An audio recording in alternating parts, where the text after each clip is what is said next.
So good afternoon, everyone. Welcome to session number 5. And we are very glad to see the audience who are interested to learn more about green infrastructure, blue-green infrastructure in marine environment. My name is Kristina Veidemane and I'm moderator of this session. I'm representing Baltic Environmental Forum, and this session is jointly prepared by also with southeast region of Finland. So we are both partners in Baltic Sea to Land project. And as it was already in the morning plenary session pointed out, that topic about blue-green infrastructure has been in spotlight in our Baltic Sea to Land project, and that's why we are also bringing it up here today. So my background about our session. So green infrastructure became as a topic in European Union more than 10 years ago when EU adopted Biodiversity Strategy 2020. European Commission later came out with the guidelines about green infrastructure. This concept has been later extended also in now actual EU Biodiversity Strategy 2030. And we really see that it goes actually beyond what was originally thought. It integrates new concepts, emphasizing the role of nature-based solutions to strengthen ecosystem health. So, but before we can extend this concept and before we can look for solutions, we really need to understand also where we do have these values. And for that, actually, we need information and knowledge. Where do we have biodiversity values, nature values, which are forming our green infrastructure? And the conference today is about maritime spatial planning and coastal zone development, and these are the key processes where we can really uptake the information about valuable areas, about green infrastructure in policy making and decision making. We also would like to highlight that the topic has been already emphasized in existing policy document at Baltic Sea regional scale, HELCOM-VASAB Regional MSP Roadmap 2030, where also mapping of green infrastructure for contributing ecosystem-based approach in marine management and achieving progress towards good environmental status in the Baltic Sea is really highlighted. So we see the policy relevance of this topic also today, why we would like to share some practices. And we have posed some leading questions for this workshop. So how practically we can apply and operationalize the blue-green infrastructure concept? What are approaches and measures in countries? So we will bring few examples. And we also would like to address the topic, is there a difference if we put together at national, regional or local scale? Because as it was also highlighted in the morning session, that multi-level governance perspective is very relevant for coastal and marine spatial planning. And last not least, we see that having knowledge about these valuable areas can actually support to steer away harmful activities from marine protected areas or other high nature value areas throughout the planning activities in the sea. Let's see if we can address these questions during this 1 hour and 15 minutes. If not, at least we can get some initial ideas, which is most critical at this stage of maritime spatial planning in our countries. So you will hear 3 presentations. At first, my colleague Ander Uskule will present a kind of keynote presentation about the concept of green infrastructure. Then we will hear regional approach, mapping and assessing and using blue-green infrastructure concept in Finnish MSP. That example was already mentioned in morning. Frank Herring will present it. And then last not least, Jan Schmidt-Bauer-Krona from Swedish Agency for Marine and Water Management will introduce Swedish approach in mapping ecosystems, green infrastructure and ecosystem values. I hope you will find inspiring our speeches, and then later we will have a small interaction also with Mentimeter. And now I would like to give a floor to my colleague Anda Ruskula.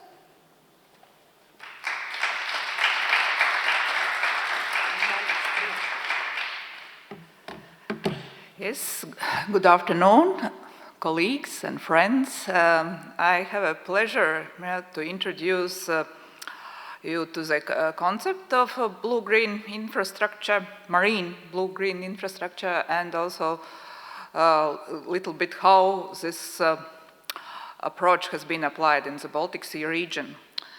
And I will start a little bit with a theoretical background and then dive into the history of how this concept has evolved in our region, and then also on more recent developments. And so starting with definitions, so first of all, Christina also already referred to the documents from European Commission, which have been setting a basis for this concept in policy. So the European Commission has defined the green infrastructure as a strategically planned network of natural and semi-natural areas and other environmental features which are designed and managed to deliver a wide range of ecosystem services. And this concept incorporates green space in terrestrial and blue in aquatic ecosystems and other features, and refers to terrestrial as well as to marine areas. So according to this definition, concept is applicable also in marine context. And there is also such understanding that the functional green infrastructure network requires integration of three main pillars, which is biodiversity, ecosystem services, and connectivity. This has been highlighted by European Environmental Agency already in 2014. And since then this concept has been quite successfully adopted in terrestrial ecosystems and on land, but it has not been so easy in a marine context. And it's already in 2019, European Commission and Joint Research Center have noted that there is a significant gap in use of green infrastructure in marine environment, and also it's not sufficiently used in maritime spatial planning, which very actually support certain decision making. A reason behind this probably is this complexity of and this fluid character of marine space, what Chiara was in the morning telling in a keynote speech. So it's this dynamic and complex character, very interconnected character of marine spaces makes it hard to really to map it as to marine areas as kind of infrastructure, and especially difficult is this application of connectivity in marine context, as it's not so obvious as it is on land. Nevertheless, this connectivity is very essential in marine context, and it has been also highlighted now in a very recent publication on the seascape connectivity, and here I have a few quotations from this paper, which states that seascape ecology recognizes oceans and coasts as spatially heterogeneous systems exhibiting complex dynamics and interconnections across multiple scales, multiple temporal and spatial scales. And connectivity, which is highlighted as critical factor for success of nature recovery in terrestrial systems is also recognized as essential for delivery and quality of ecosystem services from marine restoration. And enhancing this ecological connectivity can also increase functionality across this land-sea continuum. So from this perspective, this is actually very essential in the current context, also in with regard to nature restoration law and restoration of our ecosystems. And so how this has been looked at so far in the Baltic Sea region. So, and then I'm now diving a little bit into history. Almost around 10 years ago, we had a beautiful project called Pan-Baltic Scope, so addressing whole Baltic Sea as a one ecosystem, and there one of the tasks was to outline the concept of marine green infrastructure and also to test it by utilizing available data. And so in this project, we, through different expert discussions, workshops, and literature analysis, we have also framed what we understand with marine green infrastructure. We said that it is formed by a spatial network of ecologically valuable areas which are significant for ecosystem health and resilience, for biodiversity conservation, and for multiple delivery of ecosystem services essential for human well-being. And this picture also illustrates how we tried to apply this concept, so through mapping entire marine space and with regard to areas from ecological significance, and also from perspective of ecosystem service delivery. And so identifying through this mapping the areas of the highest value from ecological value point of view and from ecosystem service delivery, and then classifying these areas and referring these high value areas as a core green infrastructure. And slightly also let's look in a methodology behind it. So as it was, aim was to do it based on, by testing this concept by using available data sets. We used HELCOM map and data service spatial data sets on marine ecosystem components, and so there were 30 marine ecosystem components which had a spatial representation for whole Baltic Sea area. And so we had this expert approach of linking these 30 ecosystem components to 7 criteria of ecological value, like biodiversity, rarity, importance for threatened, endangered, and declining species, and so on. And so by identifying which of these components are related to these criteria, then we, according to that, we use this information to put it on maps, which are the areas relevant for this criteria, and grouping them by species, categories, and also habitats. So we applied this hierarchical aggregation approach using GIS system. And so with that coming from several map layers up to one final map which represented areas of ecological value, which integrates all this information. A similar approach was also used for mapping areas of high potential of ecosystem service supply. So there we had this linked these 30 components to 10 ecosystem services, mostly regulating services, but also cultural, like areas important for recreation.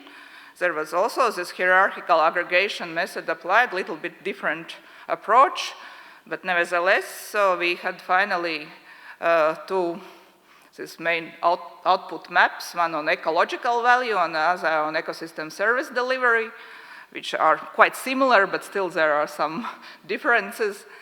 And finally, we combined these two maps in one, and so indicating this range of values, and from this final map we identified like 30% of most valuable on this map. These are with the darker green color, which were then considered as this area of core green infrastructure.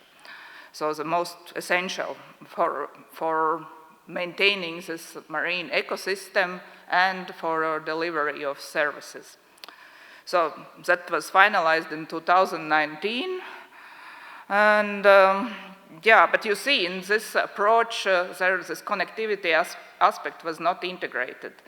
And that was just because very pragmatic reasons. The project had not really sufficient time and human resources really to dive in this complexity of connectivity concept and to do all the analysis which it requires. So we acknowledge this gap in this approach, but so we have delivered such result. But so what has happened afterwards with that? There has been also further a study on integrating ecosystem-based approach in MSP commissioned by European Commission, where we had a Baltic case study with the aim also to examine these methods, what we have applied in Baltic Sea region for mapping marine green infrastructure and exploring opportunities for further methodological developments and operationalizing it in MSP.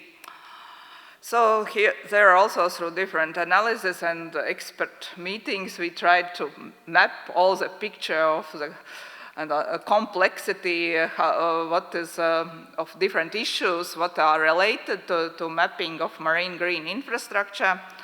And through this creation of this mind map, we identified these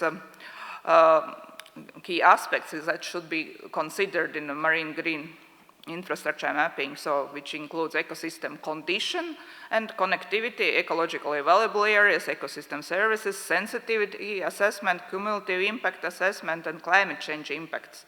So in fact, that's all what has to be taken into account in this context. And there was also stated that there is a need from HELCOM support in development of new data sets to realize this concept, and also it was very much stressed that connectivity analysis should be a major focus for further development of this approach.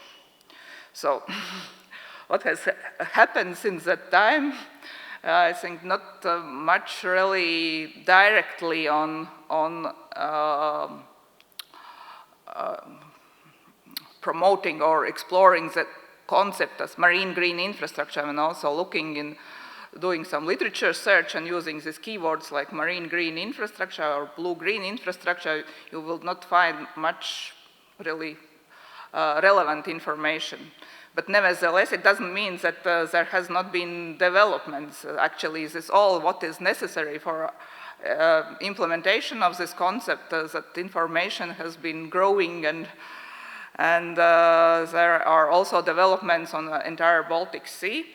And so, for example, there is a Protect Baltic project, which is ongoing right now, and doing actually a lot of mapping and data analysis efforts. And I have not been directly involved in this project, so I have just mostly from their homepage looked up what kind of outputs are expected, and I see that these outputs are very relevant in the context of marine green infrastructure. So they are updating biodiversity database and map and data service.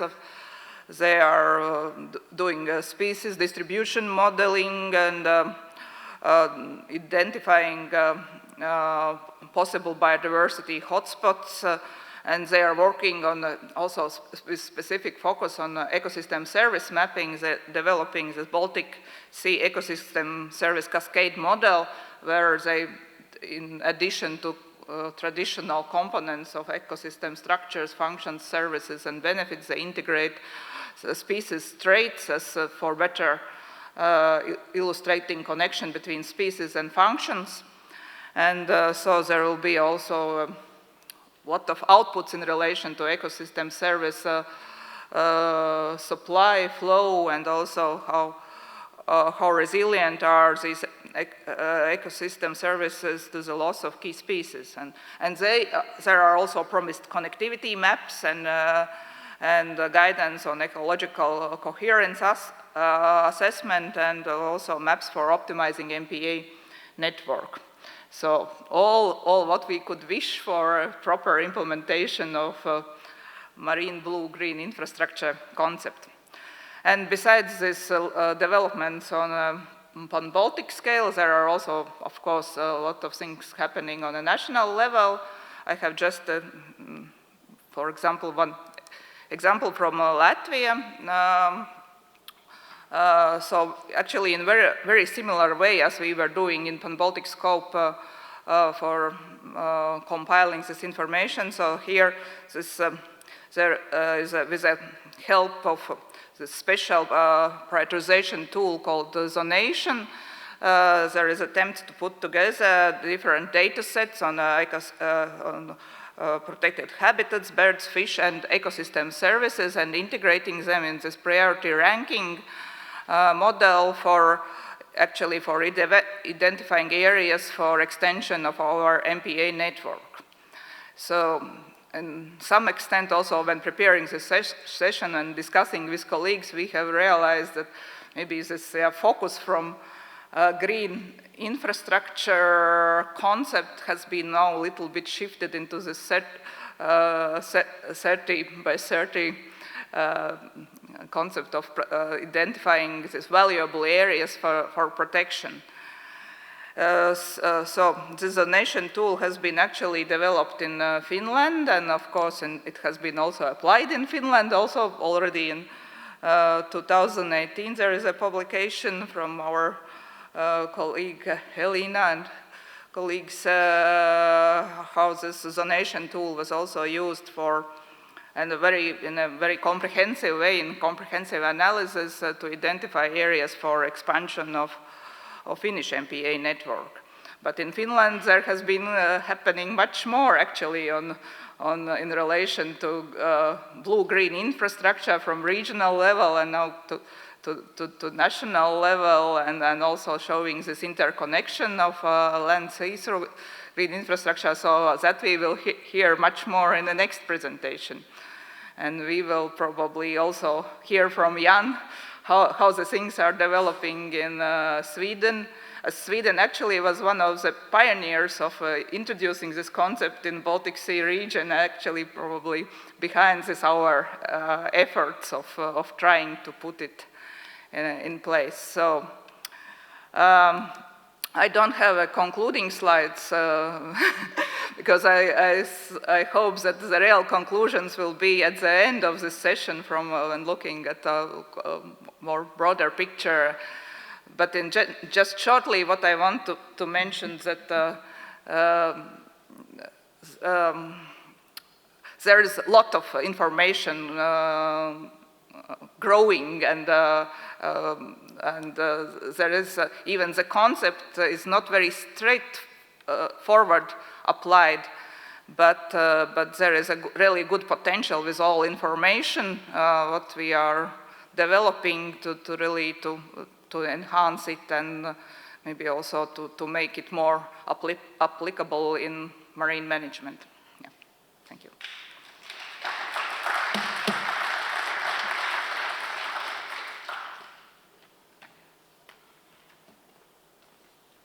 Yeah, thank you, Anda. I think we can ask later some questions also, but when we have heard also 2 more examples here.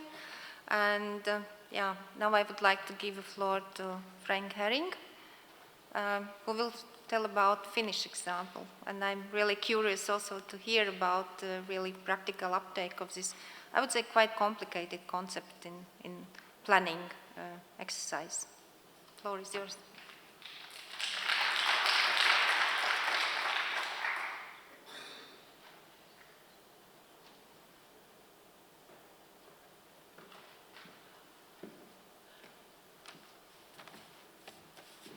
So good afternoon, dear colleagues. It's a real pleasure giving you a short presentation on experiences that we have been made recently or during the last year related to blue-green infrastructure. I'm working as a maritime spatial planner, but also regional planner. The reason why is this in Finland, maritime spatial planning is carried out by regional councils, so you can say every regional planner is also, in a way or another, taking part in maritime spatial planning issues. Before I go to the main topic, I will give you a very short, some slides, information about our planning system, and so you understand better what we'll talk about. And then I will give you an overview on experiences that we have been made through a piloting project within the Baltic Sea to land project, where the pilot study, which was carried out in my regional council, and this pilot study did actually work on blue-green infrastructure. And as I was taking part in these stakeholder meetings at that times, personally, so maybe some of my remarks or ideas are quite actually on personal level. So some very short background information about our maritime spatial plan right at this point. So we have our plan in force. It's getting older and older. It's 5 years old now. And we are currently working on a revision on our maritime spatial plan, and this work is going very quickly ahead. In our now existing maritime spatial plan, we don't have actually a comprehensive solution on blue-green infrastructure, but what we have there, we have some elements of blue-green infrastructure in the form of planning designations. So we have, in the plan, we have corridors, so connections in a way. They are mostly connected to river ecosystems, and we are talking very much about migrating fish issues. So this is in our existing plan already. And then we have also some larger connectivity accesses. For example, we have the Fennoscandian green belt idea implemented into our maritime spatial plan. And we have also considered, or did quite a lot of work in detecting core areas of biological diversity. And as you probably know, we have very good data on submarine biodiversity in Finland. So we have these very high level biodiversity submarine areas as core areas implemented in the plan. They are not protected areas, but areas where we know there is most of biodiversity. So it's quite important to focus on that one. So we go ahead now and we go to the pilot study carried out through the Baltic Sea to land project. My regional council had the pleasure to host the action which was taking place there, and the main idea was to get new ideas for the new revision of the MSP plan. What we did do, we tried to find out where do we have lots of information on blue-green infrastructure. What is the data we could benefit from? And this is a picture which is telling you about the planning system in Finland. So we have MSP, which is dealing on the territorial sea areas, and it's also on the EEZ working. But we have also in Finland the regional plans, which are covering the territorial sea areas. And within these regional plans, we have already many decades of experiences in planning. So much longer time than the directive on MSP existed, we have already done planning on sea areas. And in our regional plans, and especially in the regional plans of Kymenlaakso, so we had a quite comprehensive blue-green structure already in force in a legally binding plan. And this is why we focused, we thought, okay, we could perhaps benefit from those experiences and scale them up to MSP. So what would you practically do within this pilot study? So we invited stakeholders into our office. we had the hall was full, and we showed them our blue-green infrastructure solutions, which are shown in the regional plans. And we first tried them to remind what we have actually, how is our regional plan looking like, and then we told them or asked them quite straightforward questions. We asked people who has been working with blue-green infrastructure issues, did you work with them, yes or not? And when somebody said, yes, I was participating in the regional planning processes, what do you remember, or do you remember everything? Then we asked them, nowadays, do you still see in the existing planning, do you understand the planning designation right or well? Then we asked them, did you promote actually blue-green infrastructure issues in your own strategies or plannings? We asked them, did you push forward issues? Did you implement our blue-green infrastructure ideas into your own plannings? And we also asked them, how should we plan in the future? What have we done wrong or right? And we asked them also, how would you propose supporting dealing with blue-green infrastructure issues in maritime spatial planning issues? And then a very important point that we have not talked about, or very, very few in these kinds of forums, we asked them how much our solutions have caused trouble, politically, economically, or administratively, because very often when we talk about blue-green infrastructure, we talk about protection issues, about nature conservation, and now in times of heavy economical situations, so that may be quite scaring. So we asked them also to make sure, did we support your work, or did we cause you trouble? When I go to the next slide, I'll tell you about the outcome, and let's say the main issue right straight away. Most of the stakeholders that were sitting in the room that time actually did not understand at all what we meant with blue-green infrastructure. They didn't see it in the planning system because it was not clear enough. The designations were there, or parts or elements, but they couldn't see the overall issue.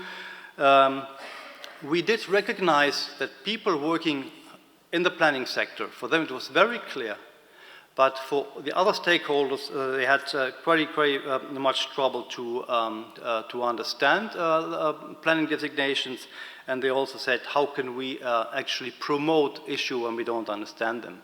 So for us planners, it was self-evident and very clear, but we recognized that the communication failed in a way. So very often talk about good practices. I tell you now about how we did things wrong. So we took it for self-evident that people would know what means a connection, what is a core area, and these kind of issues. So we had looked quite a lot of time in the mirror, and we hope that next time we will do better. Let's say to make a conclusion of what was the main trouble for the stakeholders. So they couldn't get the idea that the blue-green infrastructure is consisting of many elements. There may be a core area for nature protection area, there may be a recreation area, there may be a connectivity axle or a symbol in the plan.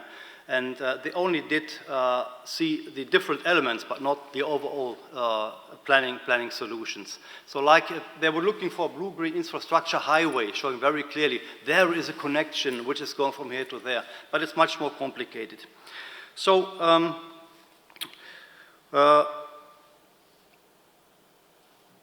also very important, it's the scaling issues. On what level are you talking to?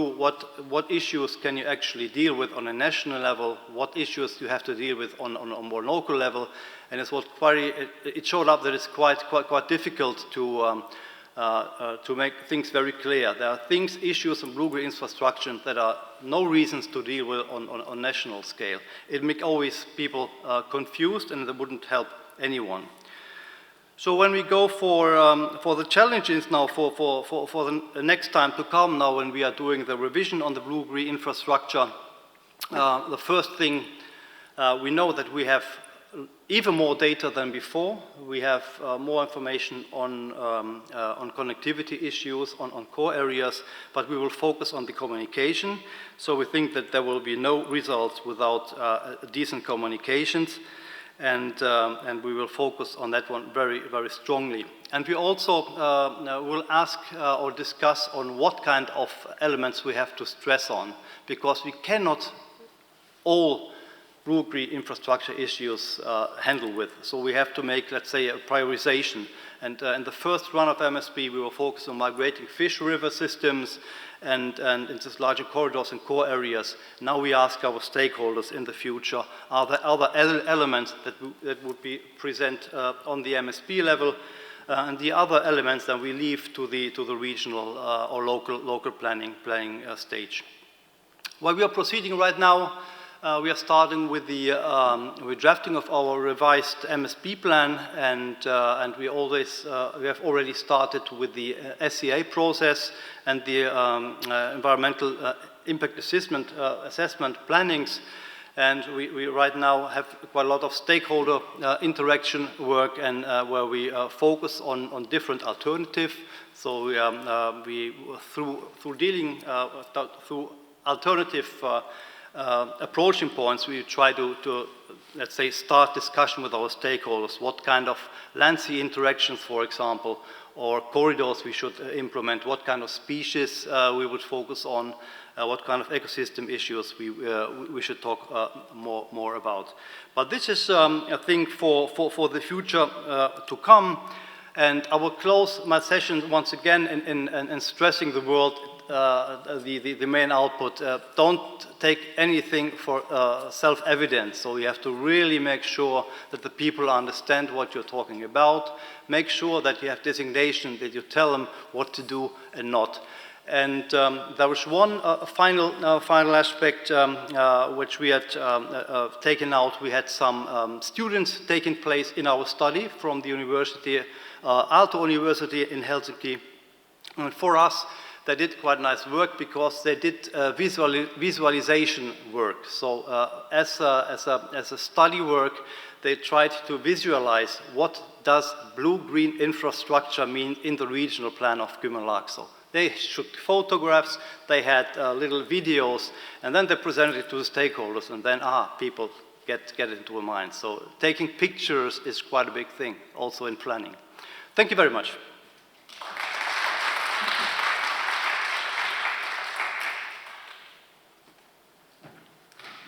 Yeah, thank you very much, Frank, for showing and highlighting also the importance of communication with stakeholders. And actually, it's already second section where I'm participating, that actually the way how we present message and how we deliver to policymakers is important. And here we say also message how we deliver to ordinary stakeholders is very important. Otherwise, people cannot understand what we are meaning with corridors or core area.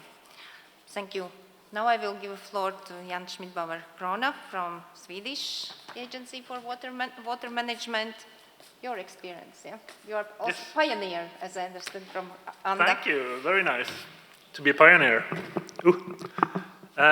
Yes, it's good to be here. Very nice. And I'll tell you about Swedish green infrastructure in Swedish MSP, but also about the relationship to Swedish marine protected area development. And I have some ideas about that relationship. You'll see. To begin with, actually, I checked. I held a presentation about green infrastructure at the MSP Forum in 2019, was it? And I was thinking, do I have something new to present? And I have some. I will indicate when it's new, but I'm also going to do some old stuff, like the song about why we do this. Are you ready for the song? It's very short. And there's a part for you where you say, ooh, ah. Can you say, ooh, ah, ah, ooh, ah? It's very simple. Ooh, ah. Okay, ready? I'm getting, what can I, let's see. Is this working?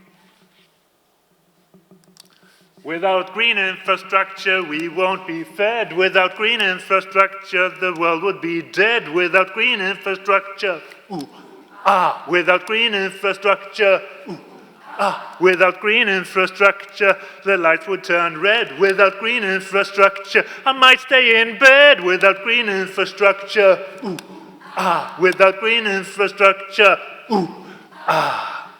End of the song. So it's really not rocket science why we need green infrastructure. It's very simple. So the question is more, how do we relate to it and bring it into management and planning? And when I started at SWAM in 2012, I got the kind of task to develop Swedish ecosystem-based MSP. Or what is ecosystem-based when it comes to MSP? And one thing we thought was that we need some sort of aggregated knowledge about nature values in the sea from a holistic national perspective. Because we had the map on the left. Let's see. Ooh, green laser. You see, we will have all of these are the marine protected areas at that time. And we have all these white areas where we don't have to consider anything, obviously, because they're not protected. So, but we had the idea that can't be the truth. We need to do something, and MSP need to do something. So the first step was to actually gather data, and first we did this green map 1, where we took anything that could indicate any value. It was kind of mapped values, restrictions, protected areas. Then we did this second map, which is more based on actual kind of bottom-up values. And then the third one we did based on our ecosystem component layers from the Symphony tool on cumulative impact assessment. So it's about, does it say? No, about 32 ecosystem components aggregated. And I have a second slide on those. So these are aggregated for the categories birds, mammals, fish, and benthic habitats. So kind of added on each other to get these different shades of green. And I think it's important to distinguish between mapping green infrastructure and actually integrating it as some sort of designation in the plan. You need to do both, is one point. And at 6 years ago, I showed this map too, or not, the one with the, okay, first I explain it. So the dark green areas are what we call the capital N areas for nature.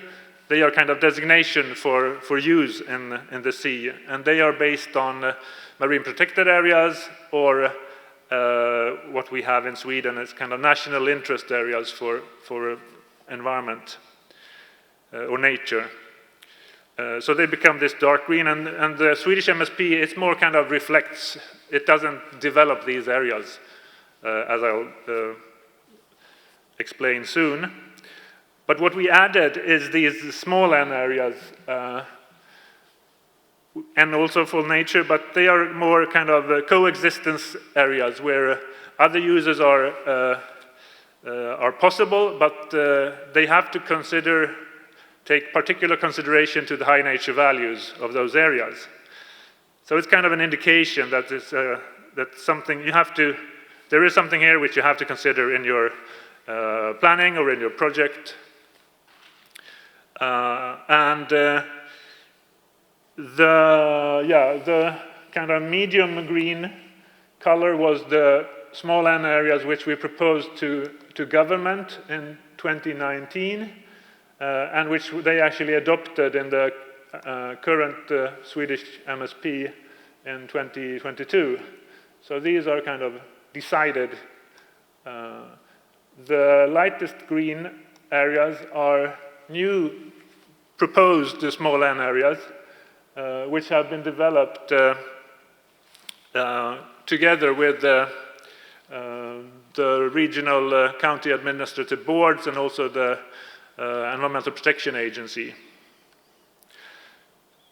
But the point is that MSP can actually contribute to strengthen green infrastructure and blue corridors. And if we look at it from a, let's say,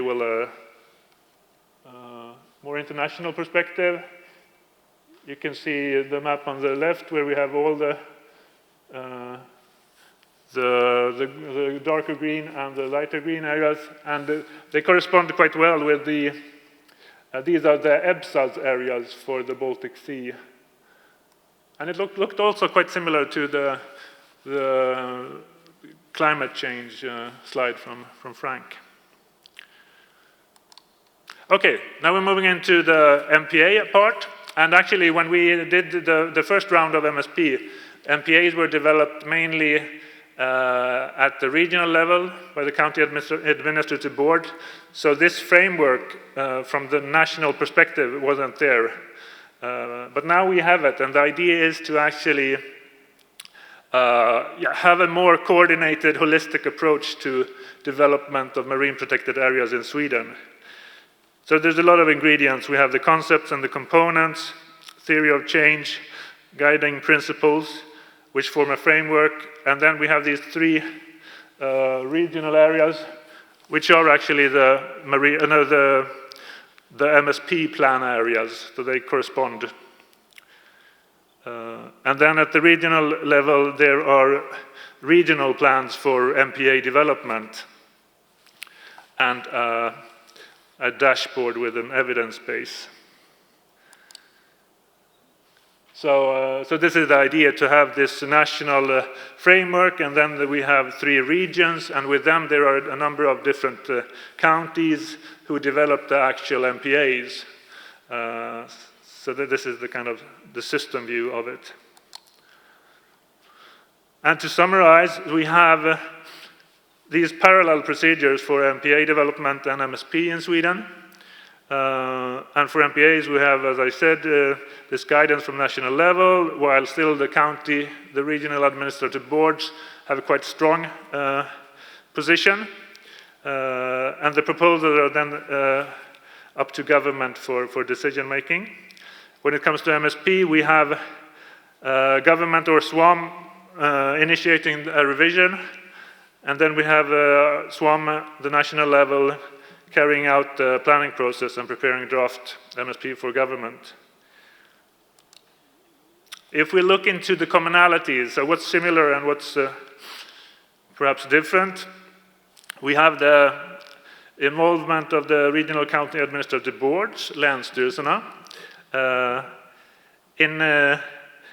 in both the MSP and in the MPA development. So this is kind of a link to include them in both processes. And we have tried to share the list from the MPA framework on what to protect. We wanted to use that also when it comes to small N areas. So we kind of see the protected areas and the small N areas as a part of the same system. So that's the idea. And we, as I said, we share the same regions and the same principles for, or the principle that the MPAs are the ones kind of doing the protection, while small N areas support sustainable use. So kind of complementary procedures supporting biodiversity conservation and ecosystem functionality and ecosystem services. And while the procedures are aware of each other and share some commonalities, the question is there true love? Because I have this idea of the marine management marriage between MPAs, marine protected areas, and the environmental side. We would include the MSFDers there too, I think. And in Sweden, I would say, no, they're on the road to love, but perhaps not true love, not real marriage yet. And we have a few questions about how do we steps on the way towards love, marriage, and more. Number one, meet and understand each other. Marine protection learns the goals of MSP, and MSP recognizes the ecological needs of marine protection. Number 2, find common values. Both agree on the shared purpose, a healthy ocean that supports biodiversity, conservation, and livelihoods. Number 3, build trust through data sharing. Exchange spatial data, ecosystem maps, ocean use. Transparency builds confidence and collaboration. And the same kind of worldview. Define boundaries respectfully. Clear zoning for protected areas and use areas avoids conflict. Understanding of our limitations. That's always important in relationships. Communicate regularly. Regular coordination meetings and shared monitoring help adapt plans together to keep the relationships dynamic. Celebrate diversity. Recognize that marine management is the product of our joint efforts.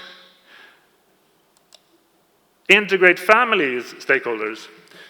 Fishery, tourism, environmental NGOs, scientists, policymakers, all become part of the marine management family. Plan joint adventures. Co-develop ocean plans that include networks of MPAs, blue carbon project, and sustainable use areas. Resolve conflicts peacefully. Use ecosystem-based management tools and conflict resolution frameworks to maintain harmony. And the last one, renew the vows. Evaluate, adapt, and reaffirm the partnership every few years, because love, like oceans, evolve. And now, the bigger question, Baltic love. Is there Baltic love? Yeah, well, you can, we'll see. I think there's something going on. We have the Baltic Sea Action Plan, which includes 3 actions which are focused on MSP. One is that it should be ecosystem-based and relate to the MSAP's targets. The second one is that MSP should signal areas of high nature value as identified by environmental authorities. So we have to communicate, because the environmental authorities have to identify the areas which we include in MSP. Another example, the HELCOM-VASAB MSP working group is dating HELCOM Biodiv work group on biodiversity protection and restoration.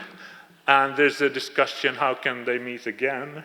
How often? So there's some curiosity there.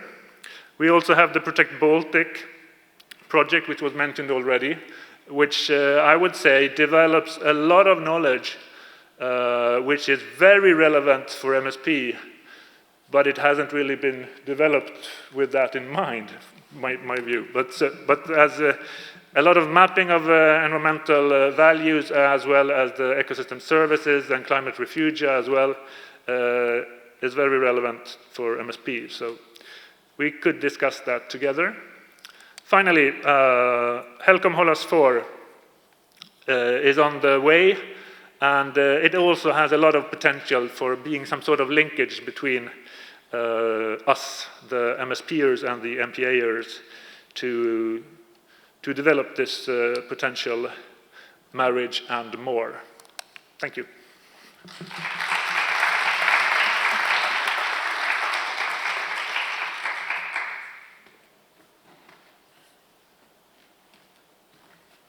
Yes, thank you to all 3 speakers, and I think now we have a time to ask also the questions to the speakers. Even the audience, this call is not really facilitating to have a close dialogue with speakers, and questions asking might be, still I could ask speakers on the podium.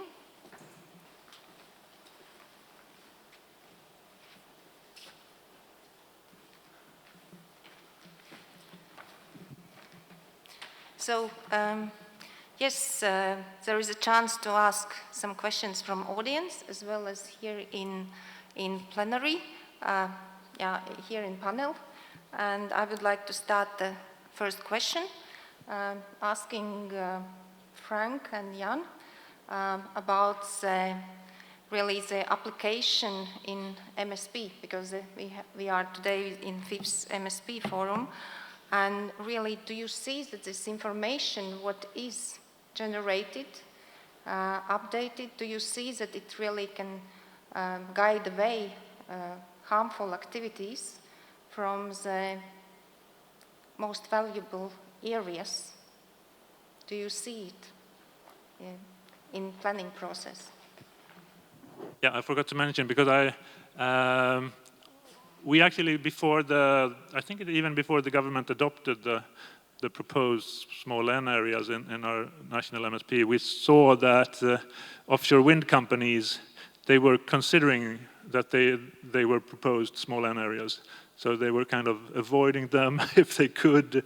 So I think that at least shows that it has a potential effect on development. So, and I definitely think that to consider that type of information about nature and the marine environment is needed in MSP. So it's more of how you do it. So you have been, so wind developers are taking that into account. Is it similar kind of a trend in Finland, that it's actually to lead away wind park development from these areas? I mean, we have to point out that for centuries, people would ask, we don't know anything because we do not have enough data. Now we are in the situation we have lots of data, and it's data which is nationally provided and also then compared internationally. So I would say now we have these all the tools to let's combine and to do a sustainable work, and I'm completely sure that in the Finnish MSP the data is used in a quite comprehensive and straightforward way.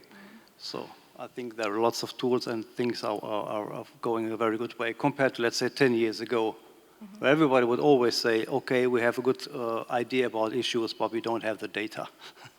So data is not anymore excuse. So you have. No, it's not an excuse. You always need more. That's for sure. But you know, for let's say wind farm energy production, I mean, we have the crucial issues. Let's say, or thematic topics. They're quite well studied already.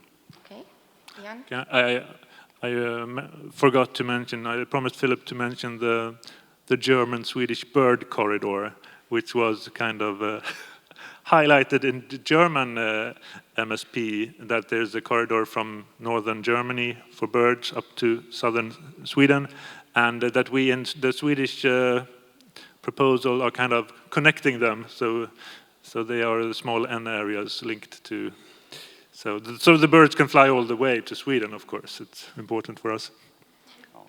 Yes.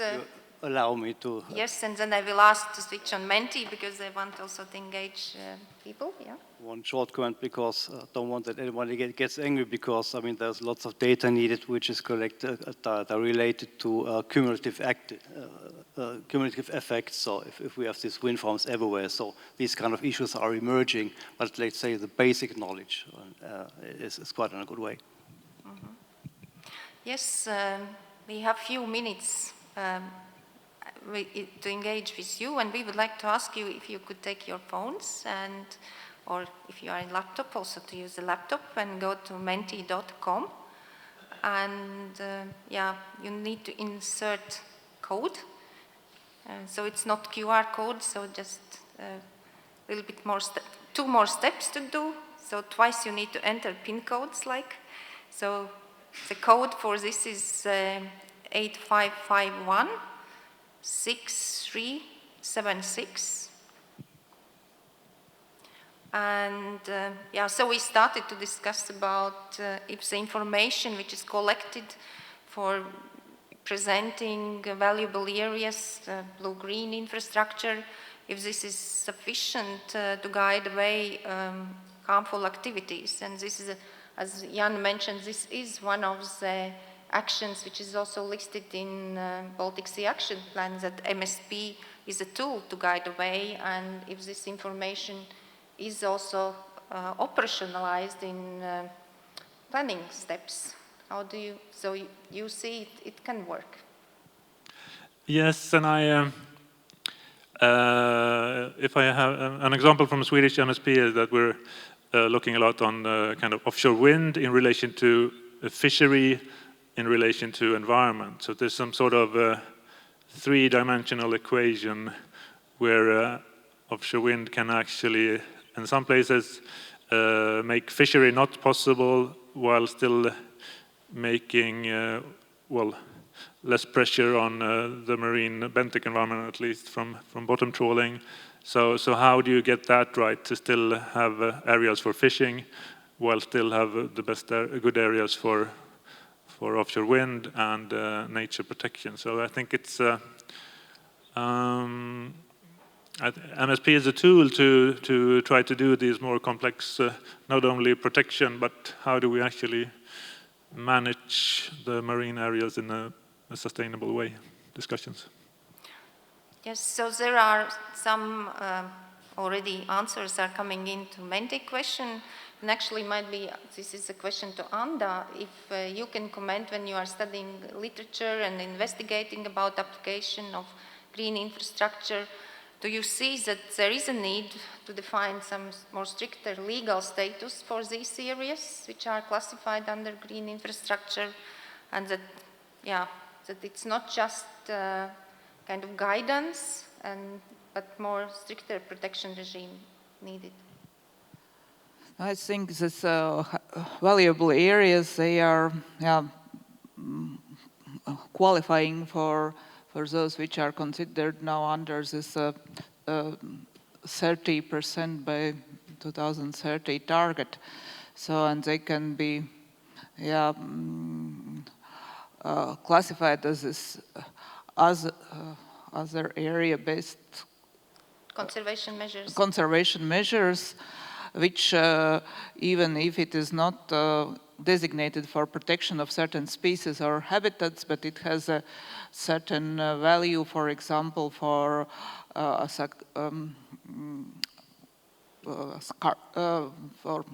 climate change adaptation or carbon sinks or other for delivering of different ecosystem services through this. So this concept of this 30% protection, which requires maybe is less stricter regime, but still can be integrating this value. So I think that's the legal part of it. Mm-hmm. But yeah, definitely through MSP, it is. I think there is a broader possibility to consider these values, and as Jan has been describing through this Swedish approach, I think there are a lot of options to, maybe not a lot, but there are options of ensuring this protection of this, or considering these values in when deciding about marine management. Okay, so EU, the new, it is implementation of EU Biodiversity Strategy 2030, which demands this 30% protected areas. That would be the one way of protection and safeguarding. Yeah. Yes. And I think it also should be looked now from nature restoration law perspective. We see so how through this ecosystem service concept there can be also promoted nature restoration, and so these areas are also, I think, that's something that still would have to be developed further to understand how this it contributes to this restoration objectives, but there is at least a stricter legal basis for ensuring protection from various various objectives. So these areas can be really multifunctional with different contribution to marine ecosystem restoration, and so that's also the way how to look at them. So our participants have mentioned the third legal act, EU Ocean Act. which is also briefly mentioned in plenary. Do you see that EU Ocean Act has a potential to integrate also this concept of EU green infrastructure? Yes, mainly because it has a more of a kind of a non-national or sea basin perspective to it, because I think that's what's needed now to zoom out from the national perspectives when it comes to both MSP and marine protection and restoration. I think I mean the whole marriage idea is about having a holistic view of marine management, where you see MSP as one tool, but also protection as another and restoration as a third, and see how they interact with each other. So, and I didn't mention the third, the Baltic Sea Action Plan measure, which is that MSP should try to avoid activities which may be harmful for sensitive areas. So that's something which you don't really see. You can't show that you've avoided something in MSP because it's not there. So, but it's still something which you do with this information about the nature values. You use it in MSP and you see, okay, should we avoid this area because of the risks of having a negative impact? So, okay, Frank, when you were building your blue-green map, did you look what is happening in Estonian waters? Because there is also a comment that we should have a stronger cross-border cooperation and understanding. Yeah, Anda demonstrated, Jan commented about Germany and neighboring countries. How are you between Finland and Estonia? I mean, it's definitely a quite big. You always have to. You can win and you can lose. If you have a holistic viewpoint to the whole sea basin area, okay, you can tackle lots of problems, but you also need, let's say, regional or local viewpoints to tackle, let's say, migrating fish issues. So it's on the way when we have an ocean pact which is seeing the whole sea areas, so you may have the danger that the regional aspects are not so much in force anymore, and or not so. Let's say the stakeholder involvement will be probably a little bit weaker because the perspective is a little bit higher. So I was just these kind of issues. And when we come to Finnish MSP issues and protection about our discussion that we just had, so we have a legally non-binding MSP in Finland, so that gives us very many, let's say, space to deal and also get, let's say, openings done because we have a freedom. On the other end, we don't deal with the protection issues in our MSP, but we give all our stakeholder information on whalers and they get pushed forward issues. And this respect also local and regional knowledge and stakeholder work is quite important.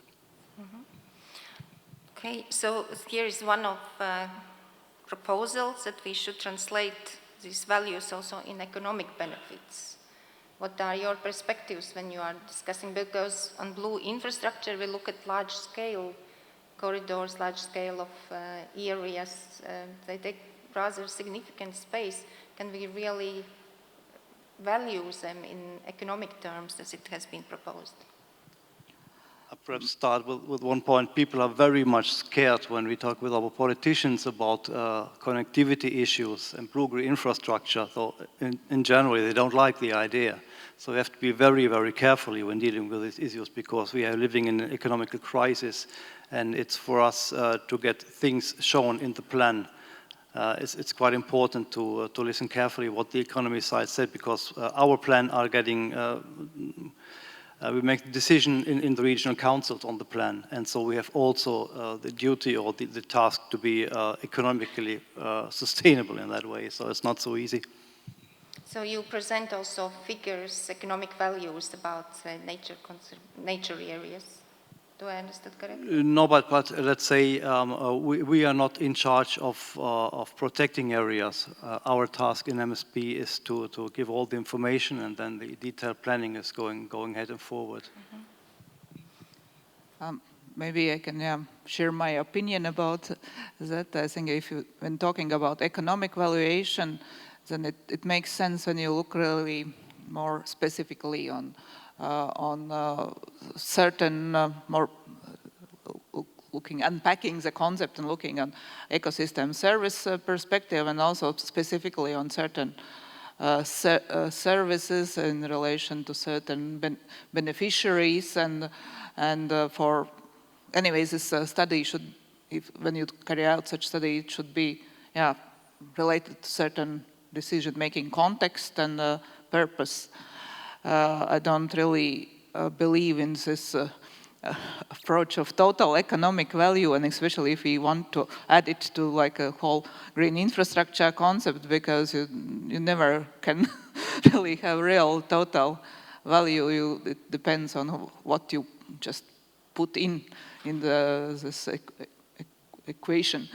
So I think it's green infrastructure concept as such has a different purpose. It's maybe not about the economic value, it's really a spatial concept. And it is about this understanding this spatial priorities and spatial interconnections and connectivity. And in regard to that, I would to come back on this scale perspective. So that what we have been also discussing in our long time ago in Pan-Baltic Scope project, that this in marine context, the proper assessment of green infrastructure really makes sense on the entire Baltic Sea scale as a one ecosystem, because we shall look at this connectivity perspective, and that is going across the sea, and as this through not only like we understand corridors, but really this functionality of marine ecosystem and connectivity and through different perspectives. But again, when deciding based on this information on certain sea uses and management practices, then you need this zoom-in approach, and through this, as I agree that with this very broad perspective, you can lose really some specific local information which you cannot simply present in such a broader perspective. Okay, I would, just a moment, I would like that the technical team scroll a little bit down the slides. There are some more good, valuable inputs provided, I hope. Okay, so I can be the one saying, let's not be too afraid for economic analysis. I think the value is there in most cases, and I think for certain policymakers, economy is the most important thing. So if you can use this to actually show that nature makes a difference, or there are ecosystem services which actually provide all these services of benefit to society, I think why not? Good. Yeah, I think our time is almost over, but looking once more at the screen, we can see that, you have been seeing that we really need clear legal status to protect these valuable areas, and this has been really pointed out, and there is the hope to Ocean Act and Pact to streamline these ambitions, and what we have is nature protection. So other, of course, voluntary mechanisms and guidelines and guidance can be helpful, but we see that several of you have been suggesting that there needs to be consideration of legal mechanisms. I think now it's a time to say thank you for your contributions here.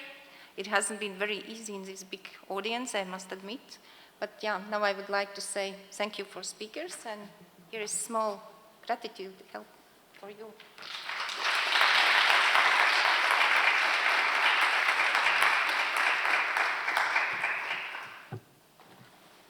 So, on behalf of organizers, thank you for your invested time. Thank you very much. Please, ladies first.